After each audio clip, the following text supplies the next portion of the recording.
What's up, everyone? After spending most of the first part of the year struggling and disappointed and, trying to figure out how to spin positive on this team, we're actually on a nice run. And it was again this weekend. New Mexico comes on into Championship Soccer Stadium. Orange County gets the 3 points. And now we head on to a very important road match against the enemies down in San Diego. We're here to talk about that, the New Mexico match, plus much more. Let's get this thing started. Welcome to the Podcast of Champions. This is the Orange and Black Soccer Cast.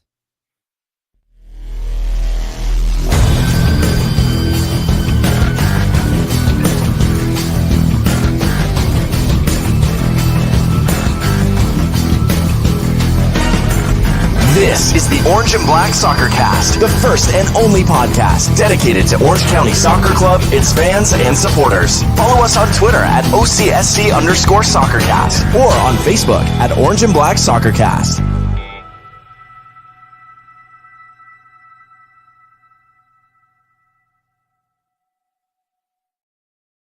How's it going, Orange County? Welcome to another episode of the Orange and Black Soccer Cast, the first and only podcast dedicated to Orange County Soccer Club, its fans, and supporters. I'm your host, Ray Samora, and I'm here to take you through this journey as we discuss all things Orange County Soccer Club. Let's see who's helping me out this episode. First, from the wonderful land of Las Vegas, we've got Brad. How are we doing, Brad? How are you feeling?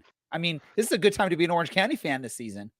Yeah, you could say just like right south of us in Vegas right now, it's quite fire. Not mentioning the York fire that is bringing smoke to Las Vegas like every summer up in Reno. There we go.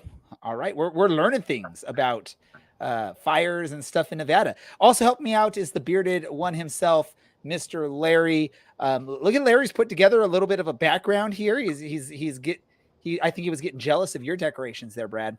Absolutely. I mean, look at that. Brad's got all kinds of going on.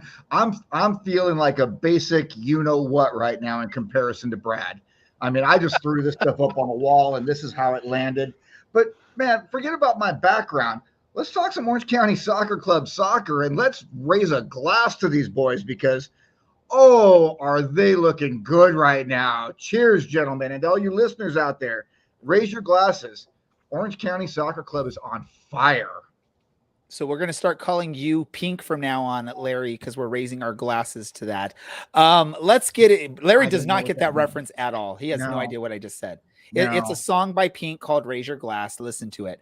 I will Google it. Let's do this. Let's get into this amazing. Like I said in the intro, a lot of the season, we were sort of struggling on ways to talk about this team without, continuously bashing and continuously being critical of the performances that we've been seeing. And now they're on a great run, arguably, or probably can say no argument, the hottest team in the USL, especially in the Western Conference right now, with their run of form. I think one loss in the last 6 or even 7 matches. I can't remember. And another great performance. They did what they had to do. New Mexico had some opportunities. There was a couple great saves by Colin Shuttler. Orange County had some opportunities early in the match. Didn't get a goal, but lo and behold, they kept pushing, they kept pressing. And I think we've talked about this before is the subs come in and they bring speed, they bring aggressiveness, and they do that against a tired New Mexico team in this case. And we get a goal out of it. Let me go to you, Brad. Overall thoughts on this match. How impressed were you with this performance from Orange County? I'm more impressed with just the first half alone. Milan got robbed of a wonderful deflected ball that easily should have been a goal. Tambakis made a great save there. The second half of the game, New Mexico, I think, really came to play and really put Orange County's defense to the test. And I have to give credit to the defense. They, although dealing with a lot of pressure, they did not give too many clean looks on goal. And like you said, young substitutes, Jameson found Milan wide open for a birthday goal, and you can't be disappointed about the end result. I think a win was always in the books given how the team played, especially the first half. And lucky to keep a clean sheet too. Let me hear from you, Larry. I believe, were you at the match, right? I wasn't. I was out on a You were. baseball field all day, and I was burnt out by the time I got home, so I wasn't able to make it last night. But I was Saturday, but I was watching from home. And just let me, I'll just go off a few notes that I took during the game. Brad's 100% correct, and him and I talked about this offline. New Mexico was dominant in the second half. There's no question whatsoever. However, they were not dominant enough to break through and score a goal against us, and that was massive. In the first half of the game, we picked apart their press, and they were pressing right from the get-go. And it looked like OCSC was having no problem whatsoever breaking through that press. Alex Tambakis, I don't hate him, but I hate Greek food, and I hate when he's between the pipes against us because, man, that guy's good, and he stops goals right and left and right and center. And he had another very good game against us, but we managed to get that one goal on them. Kyle Scott, after a brilliant performance here on the podcast last week, he was even more brilliant for the first 35, 40 minutes on that pitch last night. Absolutely just tore New Mexico apart every time he touched the ball.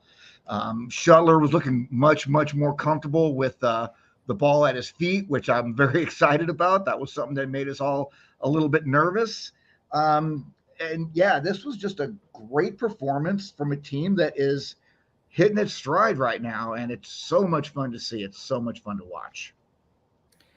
Yeah, I agree with you, both of you on this. Orange County was more dominant in the first half. New Mexico had their chances in the second half, couldn't break through. Great defense from this team and great job by Colin Shuttler. And again, I think we were talking about this too, is the tactical substitutions by Coach Carlson are really working for Orange County right now. And I think there is a definite method to what he's doing with these substitutions, bringing on young, athletic, pacey players later in the match when the other team's defense is going to be exhausted from running up and down the pitch all match long. And one of those key ones, Bryce Jameson in this match, who set up Milanowski for the game winner. Our friend John Morrissey, if you don't follow him on Twitter, USL Tactics, he even broke down this match. And one of the things he's pointing out is the speed and pace of Bryce Jameson is what basically opens up that goal. Now, you watch the replay, slight chance he might have been offsides, but maybe not. I'm seeing shaking heads. It's a weird camera angle when you look at it. He did, if you watch smartly, he held up right when that pass is getting ready to be made. I think if he continues that run, regardless if he's offside or not, the assistant ref is going to raise the flag. But because he held up right before that pass is made smartly, he didn't get flagged for offside. And even though his pass is deflected or touched by the New Mexico defender, that's what you teach players from a very young age. Get the ball in front of the net. Anything can happen. In this case, it gets deflected, but not enough to impact the target, which is Milanowski. And in that situation, that's a goal that Milanowski is making 99% of the time, if not 100% of the time. Amazing tactics and setup from the team. Credit New Mexico for adjusting what they were doing in the second half and making it tough on Orange County. But Orange County, again, doing what they have to do to get the win. And let me ask you this. This is very eerily looking a lot like the championship season. A coach change, starting a strong run and towards the middle to late part of summer. Just things starting to go really well. What are your thoughts? Should we sort of be looking at this could be another year of a championship, or is it too early? I'll go to you first, Larry, because you're making a hand gesture there. Go for it. From the time Chaplow took over to the end of the season in the championship, it's only a little bit longer than what Morton's been in charge right now. So yeah, it's looking eerily similar. However, that charge was made back in 2021 in September. We are not quite yet. We are a month away from really, really calling this a strong run to the finish line. And you always want the team that's going to win the championship isn't always going to be the best team, as proven in 2021. OCSC was not the best team, but they are the team that got hot at the right time. We are hot right now, incredibly hot, like absolutely smoking hot. Praying that we do not peak too soon.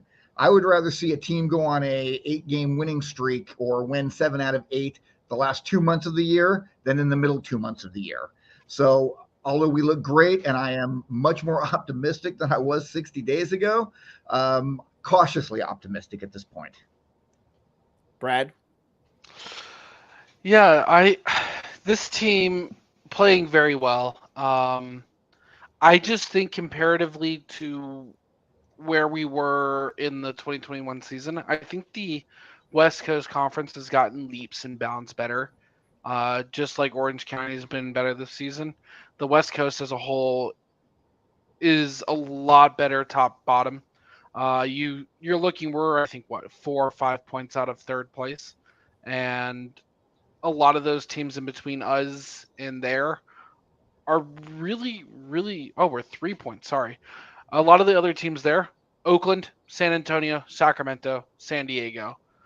Phoenix is looking good again. The West Coast is wide open this season, and one bad game could be the difference of being a home team or being out of the playoffs all entirely. I get that. I do get that. And, a couple bad games and we're back, sitting at 11th in the standings. Obviously, 12th is sort of out of reach at this point because of the amazing team that's sitting down there that Brad is close to there in Vegas. But also a couple big wins, and you're looking at potentially moving up into a top 3 spot. And Orange County is facing one of those teams at top of them this coming weekend in San Diego. We're going to talk about that match. Do you have a hero of the match? I'm going to go to you first, Larry. A hero of this match. I'm not saying the man of the match, the best performance, but who was the hero for you for Orange County? For me, the hero, Bryce Jameson. That pass that he made to Milan was just absolutely ridiculous. Eye of a needle, threading it at just about full speed as he does, because he's so incredibly fast. I mean, a quarter of an inch to the left with that pass, and it's a 0-0 ball game. Milan does not get his foot on that ball, and we end up getting 1 point instead of 3. So, yeah, right. I mean, look at him running right there. He's just going full bore and just, I mean, come on. Thread the needle, brilliant pass, great finish from Milan, but hero of the match, I'm going with Bryce for that pass. Let me just jump on this really quick from you, Larry. And nothing against Milan, but I think if the roles are reversed in that situation, it's a shot on target from Milan not making the pass to Bryce, right? And it's absolutely a good chance of a goal there, but it's not the easiest shot to take from that angle, especially with the way the New Mexico goalkeeper was playing all match. It was the right decision by Bryce to cross the ball to a teammate, knowing that it's going to sort of put the goalie out of that position. The defense is going to be in the right position. I like that choice from you, Larry. Brad, do you have a different hero from the match, or do you agree with Larry? No, I have a different hero of the match, and my hero wasn't on the playing field per se. My hero is going to be Morten Carlson. If he's not up for, if not the manager of the month of July, I don't know who else you could give it to. Maybe you could give it to Quill from New Mexico, but he just lost to Orange County, and this team plays different under Morten Carlson. He seems to be making smarter subs. The team's has a plan for their opposition and an identity of how they want to attack. This isn't your old Orange County where you're dominating possession for 65, 70% of a match. This is a team that's going to sit back, pick its spot, and then break you down on the counter with 40% of the possession and a whole lot less passing. But it's working, and that's Morten Carlson's game. I like that choice as well, Brad. I'm going to give you a weird random hero of the match of this for me. Thomas Among. That dude just got beat up over and over and over in the short bit of the game he was on. I think there was one where he took a shot to the head. Obvious should have been call, and I think it was a no call, right? I believe it was a no call. They just stopped the play because of a head injury.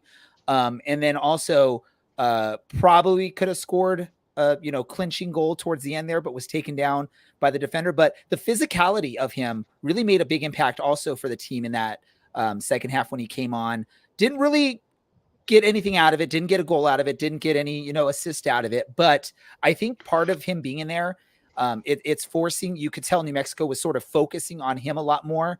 And that's what I think left a player like Bryce Jamison a little bit more free to make a run, which I'm going to go probably that's part of Carlson's thought process in this. You bring in a Thomas Among against a tired team. The dude is built like a tank. He's also got some speed. And he's going to take some attention from the other team, and it's going to open up lanes for a Milan Milosky, a Bryce Jamison, like we saw in this match. So I want to just give props to him because I felt bad for him after this match. The dude looked like he was just taking a beating, and he just kept going. And he even picked up a yellow card because a phantom call. Do you guys know what the call was? Could you tell what the call was when I think it was a throw in to him or something, and the ref called it, but it didn't look like there was anything there, and he was really upset about it. Brad, look, dissent. I think you have something. Dissent. Just dissent. But Whatever what was the initial call? What was the initial call? That's what I want to know. He was given really a card upset. for dissent, probably offside Yes. or something.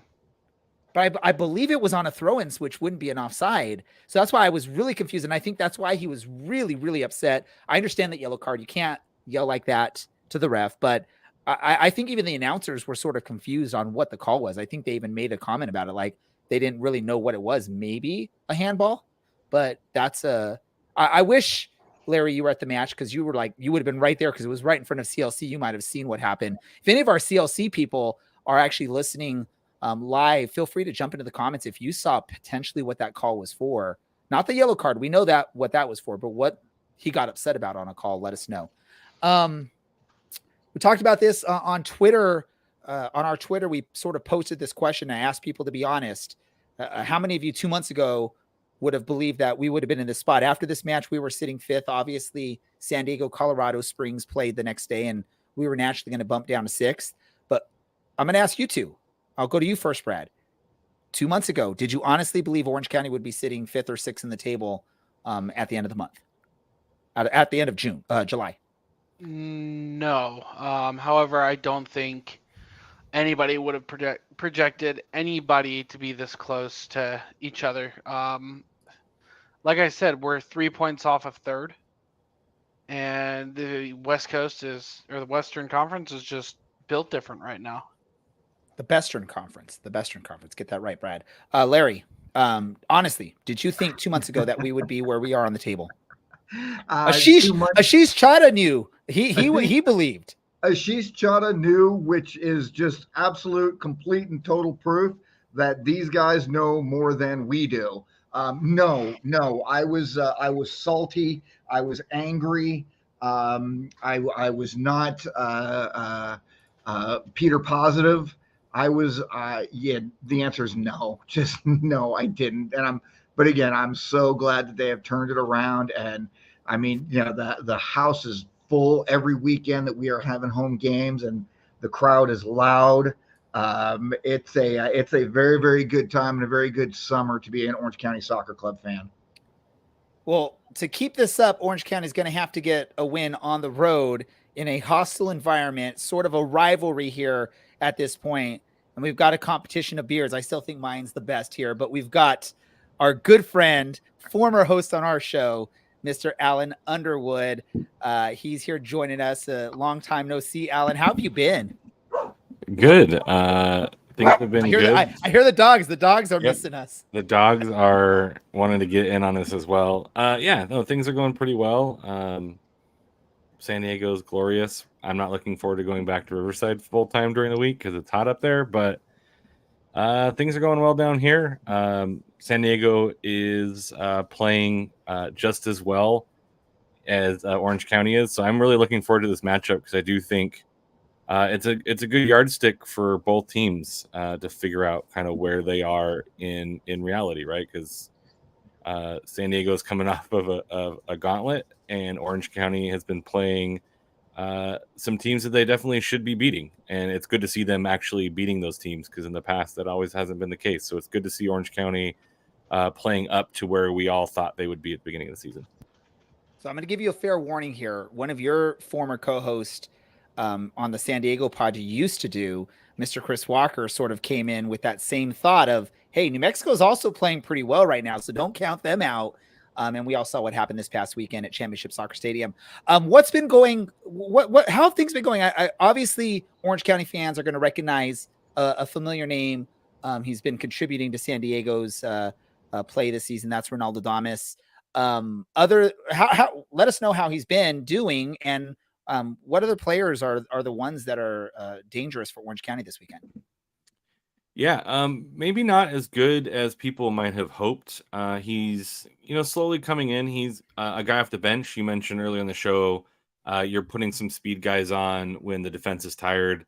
That's how Nate Miller's been using Ronaldo as of late, as a swap out for Evan Conway. You run one guy out until the defense gets tired. You run the second guy out.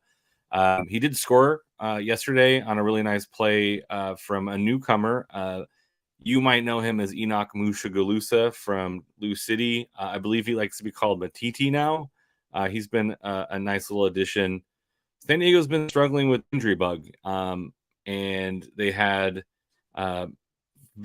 several really good players not be available for a chunk of time. Charlie Adams has been out. He's back. Ebenezer Akon has been out all season. He might be back at the end of the season. Colin Martin's seen some time out. Joe Corona has seen some time out. So there's been quite a pretty decent turnover in who is playing. But a lot of these offensive, I don't want to say juggernauts, that's a little overselling it. A lot of these offensive players are starting to come back. Healthy Evan Conway.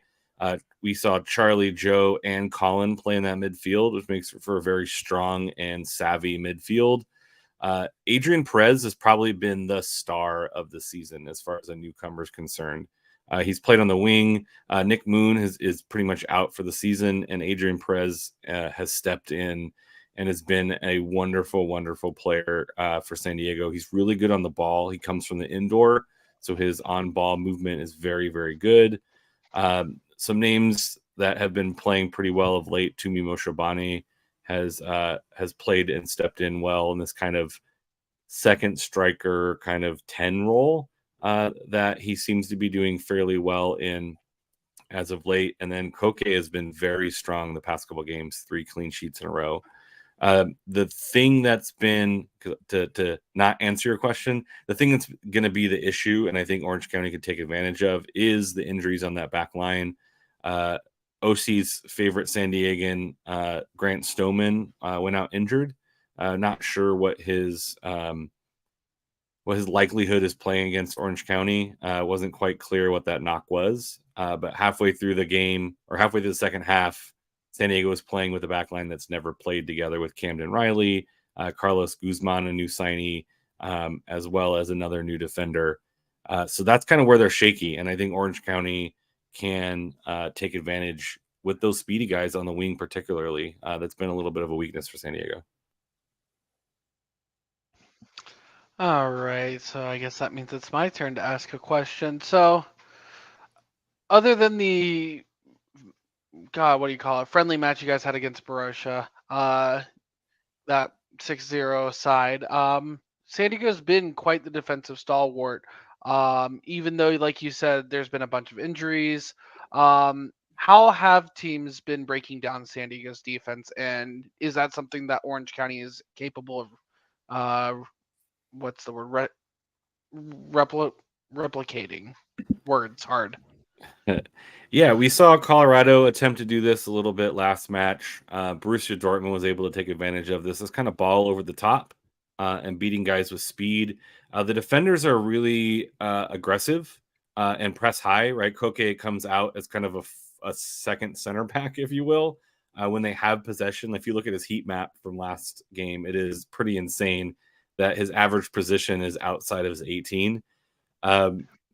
And so in possession, they do like to press the field forward. So there's a lot of space behind, right? If you can get guys going long, like over the top, especially on the wings, their wing backs like to play high, and their 3 center backs. There's space there either on the wings, or if you get them pulled out in their 4 with Koke as the 4th. There's some openings in the seams of the pitch where I think some of your speedy guys can take advantage. We saw that late in the game with Orange County earlier in the season, where the speed on the wings was really dangerous. It led to I believe, a free kick that led to a goal. And so that's where San Diego's been able to be taken advantage of, and I think Orange County has some guys that can really do it. Middle of the park is really hard. They like to clog it up. Like I said, they have some really savvy midfielders that can read passes, clog up the middle, and so a lot of teams have been trying to go up and over the top. And from Borussia Dortmund, that's what they did, and put a lot of guys under pressure. And I think Colorado Springs had a couple good looks as well, taking advantage of a quick attack in transition. All right, and I got one more for you. So you're not just the average San Diego fan. You also do the USL show, so you can have more insight into other teams in the league. But I'm going to ask you about Orange County. What has impressed you most, or who has impressed you most from Orange County this season? I mean, the Milanowski is like the easy answer, right? That's the guy who can put a team on his shoulders and run, and he's been just as good. I think the Colin Shuttler, his recent form has been really significant for Orange County, and I think a good goalkeeper is what made Orange County's run with Krakowski, and I think Orange County needs a guy like that to solidify that back line, right? And to bail you out if things go wrong. I think those two, I always have love for goalkeeper, especially one that has had some games as that look as good as his. Maybe a little bit more consistency from him would be nice. But when you win 6 out of 7, you gotta regardless of who you're playing, right? 6 out of 7 is pretty significant. And yes, I did flinch. Jesus, that guy kicked the ball hard. I didn't realize it was going to pop up either. But poor photographer in that situation, though. It looked like hurt. Yeah, he's from Glory magazine in the UK. Like, they're from London, and so they had followed the team for a week. And he was out there, in just kind of the wrong place, wrong time. I don't think the Colorado Springs guy meant to do it, but yeah, that was catching a stray ball for sure. It sucks that the guy that did it ran away, and there was another teammate that went and just sort of said, "Sorry about that." Yeah, I mean, I did like to see that, like, at least the acknowledging, like, hey, like that, So, and tempers were kind of hot, right? It was a hot day. Colorado Springs were playing really, really well in the second half. Probably deserved to get a goal and make it 1-1. And so it's just frustrating. And so he was frustrated, and I don't think he was doing anything intentional. So, I think people were really easy to let it go. Hey, Alan, welcome back to the show, man. It's good to have you back. It's Yeah. It's nice to have somebody back on here who actually has a real beard. Because we bond over things like this, my brother. So, Brad actually stole my question, but I've got a couple of other things. I ain't mad at you, Brad. I still love you. As somebody who is, we're going to say, I will acknowledge that your knowledge on the USL Championship is really high. You got your stuff going on. Who has been the biggest surprise in the USL Championship this season for you as a let's call you an analyst of the league? Who's been the biggest surprise in the USL? San Diego, right? Oh, as far as teams, I mean, team or player. I mean, I'll do it. Charleston Battery, the way that they've been able to rebound this year has been pretty nice to see, right? They had a pretty tough year last year, and seeing somebody like one of their OG teams like Orange County, right, when they are not doing as well, it doesn't seem quite as fun in the USL. And so seeing them kind of rebound this year has been really nice. And then as far as a player that's kind of surprised me, as much as I don't want to shout out any Phoenix Rising players, Rios Novo, I did not think that he would be as good as he was, and he's been pretty important to that team to make them even somewhat competitive. And so just kind of seeing him play in a way where he looks like a small goalkeeper, but the saves he makes, he's been pretty surprising. As far, the guys you think are going to do well have done well. Goodrum's been kind of a nice piece as well in the East. But that's kind of my answer. Okay.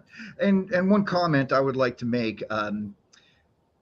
San Diego's been playing really, really well lately. Orange County Soccer Club has been playing exceptionally well, arguably the hottest team in the league.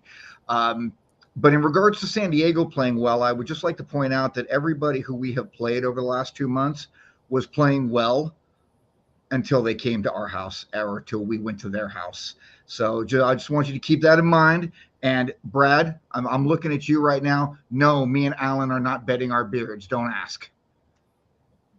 I wasn't going to do that to Alan. I always want to throw you under that bus, but never Alan.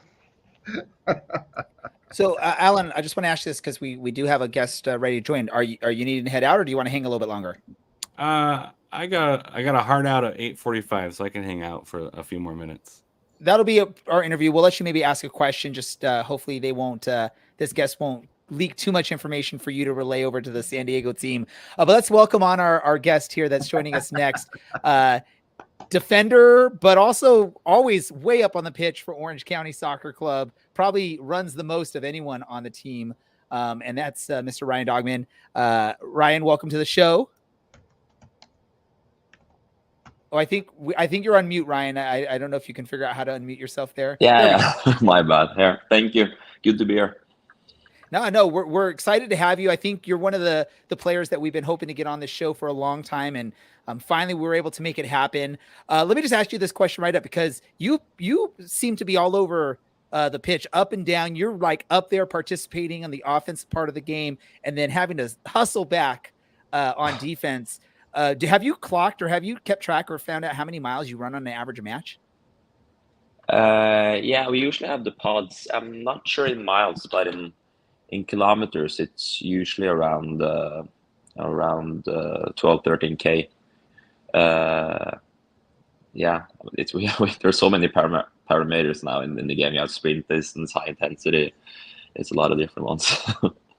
Has that always been a big part of your game? Is being able to run and not look tired?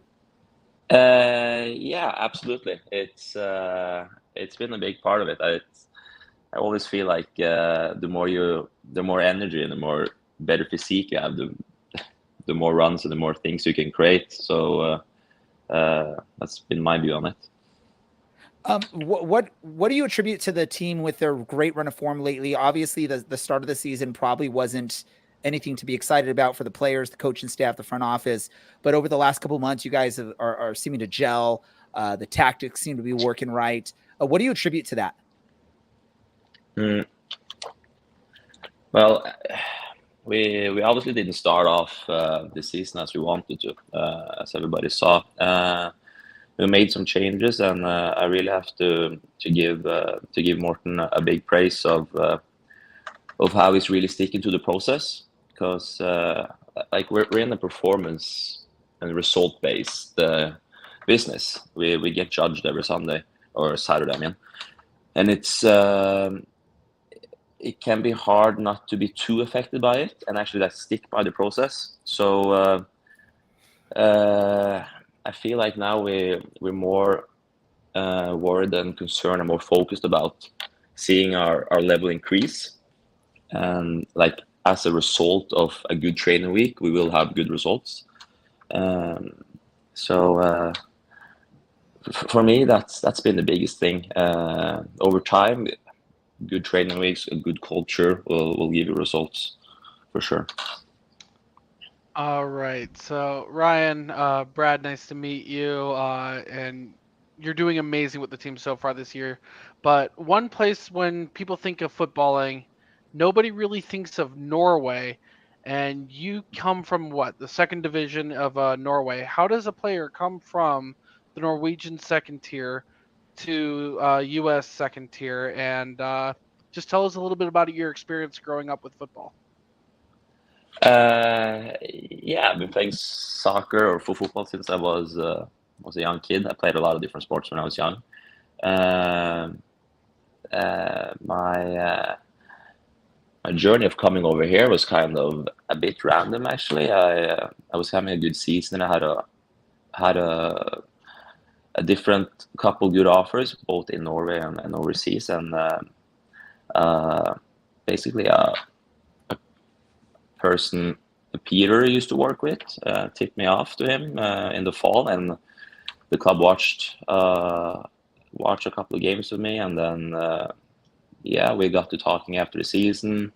They laid out both the club, like off the field and on the field, and I liked what I hear, and it was a cool opportunity to both experience a new country, also get to live out in Orange County, which is so beautiful. Absolutely fallen in love with this place, and but yeah, the project and the club is very interesting. It's a huge potential there, I would say.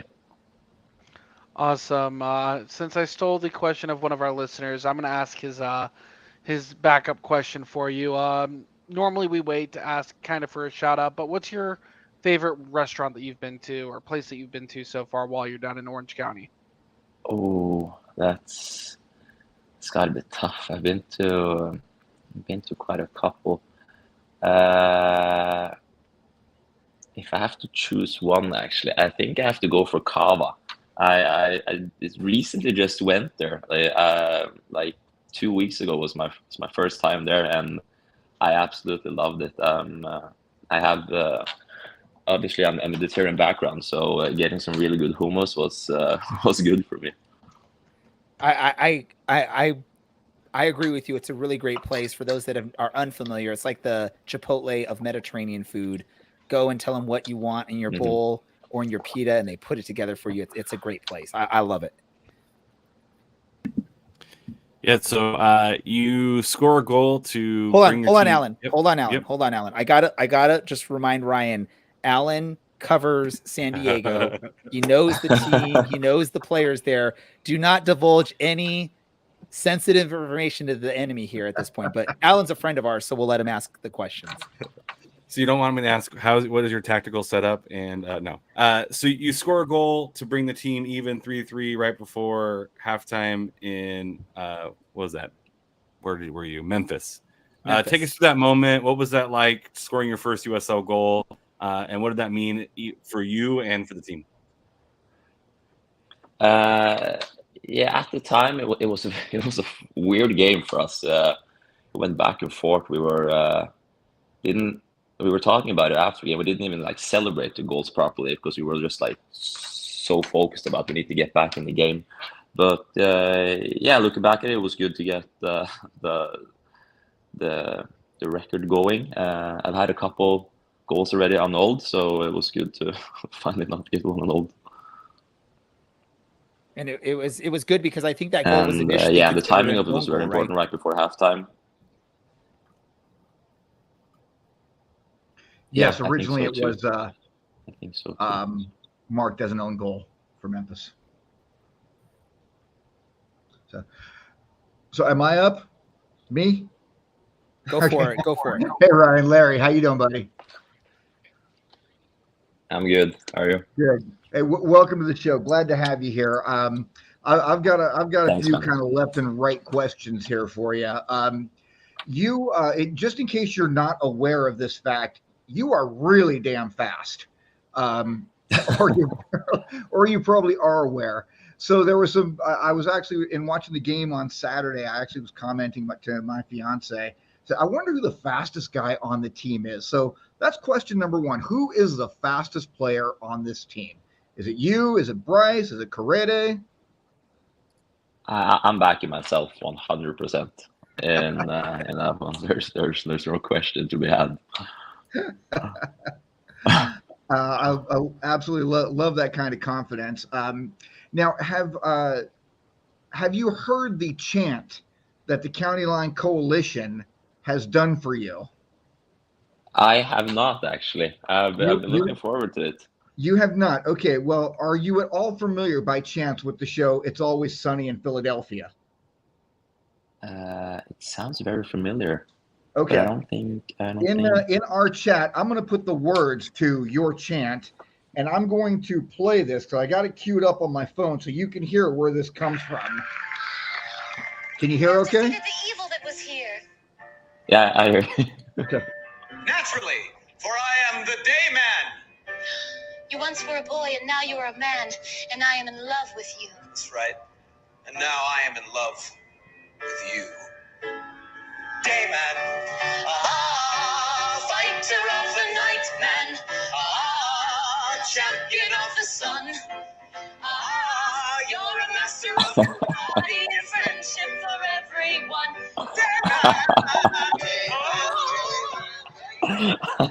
Oh, that's brilliant. That's So, brilliant.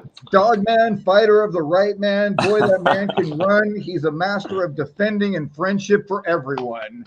So we are going to applaud because you have been a wonderful addition to this team, Ryan, and it's a lot of fun Thank you. watching you play. And one question I always like to ask all of our guests, all the players who come on. I think you're 25, 26? Yeah, correct. 26. Okay. Just go 26.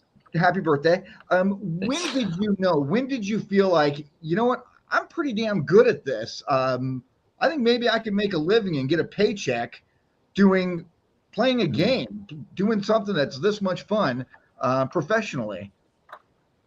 Well, I grew up doing a lot of different sports, and I was excelling in a couple of ones. I think it was around like 14, 15. I just decided, like, I cut off and put the other sports aside and just like focused on soccer. And I don't know, I kind of just like made up my mind, and I put my focus was just like laser focused on it, and I made like plans and goals, both short term and long term, and it kind of just clicked all the way. The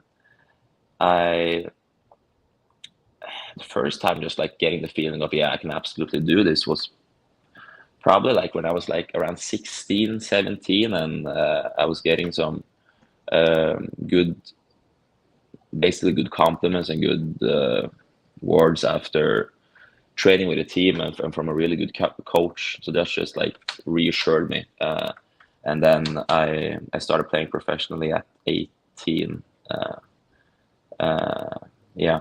So I don't know, it kind of went fast until I really set my mind to it, because up until I was like, obviously I was playing it every day and enjoying it, but I didn't like really like, okay, I'm gonna really go for this, like until 14, 15, I think.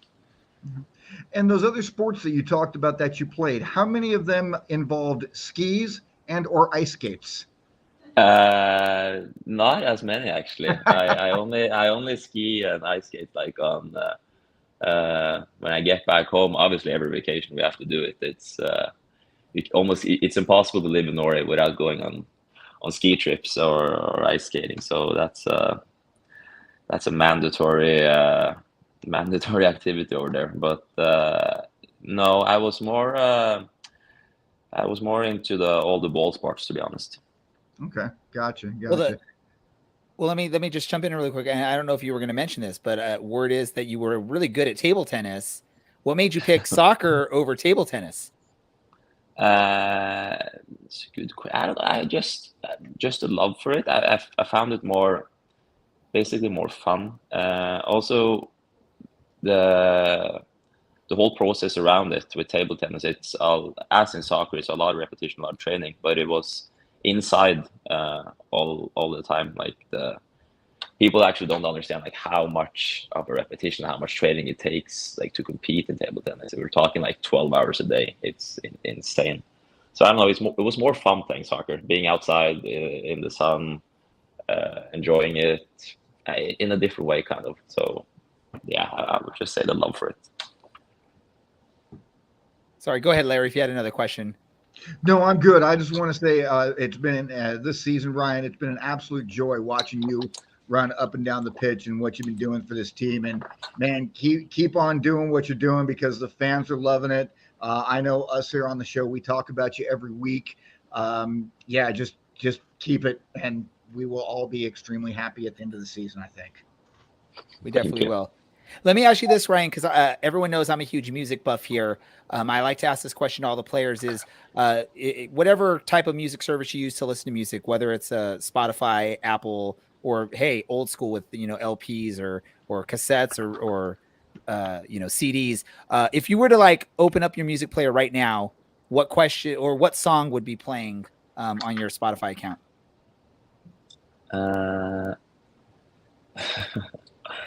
This song it is. Wonder Child by Christian Waltz. I will be honest. I don't think I've heard of that. Larry looks like he knows that. Larry It's an should have old said banger. yes. It's really good. Yeah, I think you would like it. And then my other question would be, if you had to go, sing a song at karaoke or something like that, what's the song you're picking to sing? Oh, that's a really good question. I'm a big fan of karaoke. It has some really fun nights. I had some really good nights with karaoke. It depends. I don't know if you know this, but it's a really known tradition in soccer. When you go to a new team, you have to sing a song for the whole squad. So I think this is all around the world. I haven't heard about one country doesn't do it. Actually, a fun story. Me, Marcus, and Owen, we kind of set up a bit of a show, and we did "Don't Stop Believing" by Journey, and we had Marcus was starting it off, and then when the second verse came up, Owen stood up, and everybody was just shocked. And on the third verse, I stood up. So that was. So you did the high. You did the high part, Ryan. You did the really high part then. Yeah, I did the high part. I did the high part for sure. We worked on it.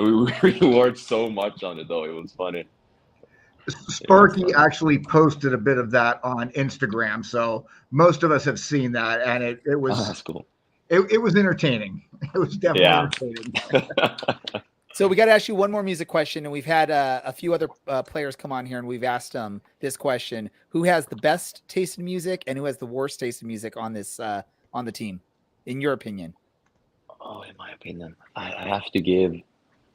Owen will get the best taste. We drive a lot together to training, so we always listen to a lot of music together. I have to give that to Owen. We have very similar music taste, so I'm kind of backing myself to there. But yeah, Owen for sure. Oh, worst music taste is tough. Oh, that is a really tough one. I might have to give it to Thomas because he took the. I have to give it to Thomas Among. He took the aux one time and he played the same song 12 times in a row. Do you even know what song it was? Was it a good song? It was a good song. I know it's a French song. It's very good, but about maybe the fourth, fifth time, I was like, Thomas, you can't be serious, man. All right. Well, speaking of very serious questions, we got one more that our counterpart Dylan typically gets the honor of asking, since it's his favorite question. But that question, I'm sure the players have prepared you for, is what is your favorite vegetable and how do you prepare it? Oh, yeah, I've heard about this question. I thought I was going to have a bit of a hard time choosing, but it's got to be avocado for sure. It's got to be avocado, and I mash it like a good guacamole. And if it wasn't avocado, it would be peppers, red peppers. I enjoy that a lot. There we go. Well, But I yeah. hate to break it to you. Both of those are actually fruits. Don't say it. No, really? Oh, that's awful. All right, I will then. But I'll this give you surely credit. can't be. Cauliflower can't be like the white broccoli. Cauliflower. That is a vegetable. Yeah. And How do you prepare it? Yeah, not boiled, but like cooked in a pan with a bit of oil, like a bit like browned, if that's the way to say it. You know what I'm saying? Yeah, and a bit crisp. Yeah, that can be really good. Don't worry, Ryan, because there's been plenty of players that have come on and mentioned some fruits as their favorite vegetables. So you're not the first one to do so. You probably won't be the last. And I think, hey, when you go to the supermarket, avocados are sitting there right next to some of the other vegetables. So it's an obvious, easy mistake to make with that. And even the peppers, like you mentioned. So, Ryan, any last message for the fans that may be traveling down to San Diego to support you guys as you face the Loyal this coming weekend? Just a big praise. The last two home games have been amazing from you guys. It's been, we got to be honest, it's been so much more fun playing at home because of the because of the energy you guys been providing. So that's been amazing. It's like we've been on the road now for 3 weeks straight, and then coming home, and we've been so excited to come home. It's been like a release of energy, and I know everybody feels the same. So just continue doing what you've been doing the last couple of home games, and so we're going to go down to San Diego and get 3 points there, and then we're going to be home for two home games in a row, and that's going to be great. So now that's the message. Just keep showing up, keep singing, and keep believing, and hopefully we'll have a great fall. No, awesome. We're looking forward to it. I know there's a lot of fans planning on making that trip down there. We're ready to support you guys and be loud there in hostile territory. Everyone, that's Orange County defender, all over the pitch player, Ryan Doghman. As always, Ryan, thank you for joining us. Hopefully we'll get to talk to you again very soon. Absolutely. Thanks for having me. It was fun. Thank you very much. And yeah, I'm hoping it'll be a fun trip down for those fans planning on making the trip down south to San Diego. It's always a great Why are you making faces, Brad? Here, because he was the big face on the screen. I want to say this really quick. For those that don't really listen to Sports Talk Radio, there's AM 570 LA Sports.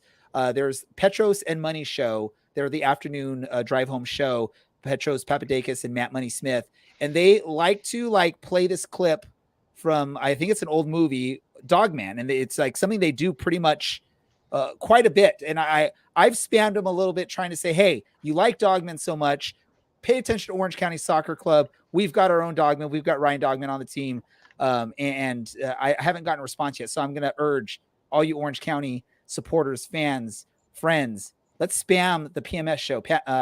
PMS on AM 570, Matt Money Smith, Petros Papadakis. Let's get them to recognize Ryan Doghman and pay attention to this team. It would be a great way to support this team, and maybe it just will intrigue them because they are intrigued and they love Doghman.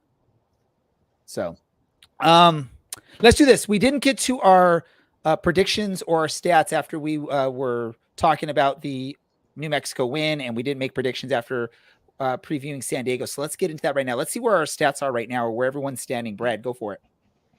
All right. Well, I'll wait for those to pop up on the screen real quickly.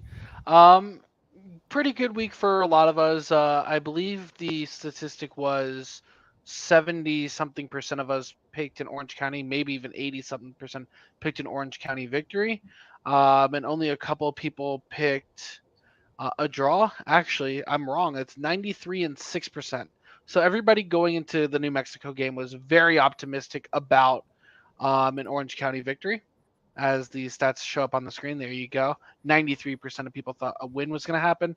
As for actual stats, only one person projected a 1-0 victory with a Milan Olaski opening goal, and that was Lucas, who's sitting at 33 points.